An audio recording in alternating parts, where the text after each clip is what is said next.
Today I'd like to say a few words about penal reform. You hear those words, penal reform, and I know what you're thinking. You're thinking I'm going to talk about dicks. Oh boy. Just what you needed, some other guy talking about dicks. That's all we hear, is dicks, dicks, and more dicks. We've currently got two dicks running for president, Dick A and Dick B. The red dick and the blue dick, the elephant dick and the donkey dick. And they never shut up. It's a 6-month-long, ceaseless pissing contest, and it's unavoidable. They've saturated television, the networks, and cable.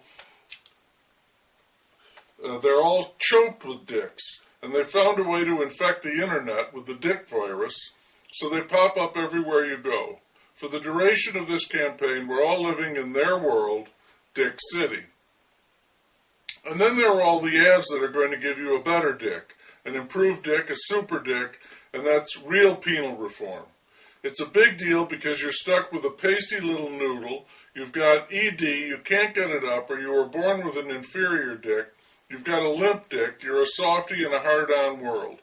All around you guys have got boners like telephone poles, but you, nothing. Mush. Don't worry. There are pills and creams, oils and lotions that are guaranteed to make your dick longer, stronger, more frequent, thicker, different colors or sizes or shapes or textures, little costumes, make it light up like a Christmas tree, sit up and bark, sing like the Mormon Tabernacle Choir. Basically, they've got the stuff that will turn your pathetic little pecker into an unsheathed weapon, an Excalibur that would make King Arthur proud. And you can have this miracle for the unbelievably low price of, but only if you order now.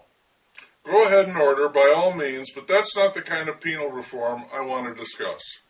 I want to talk about prison reform, that kind of penal. Penal as in penalized, penalty, penitentiary, not penis. Although if you think about it for a while, I'm sure you'll see the connection between the two would be numerous and obvious.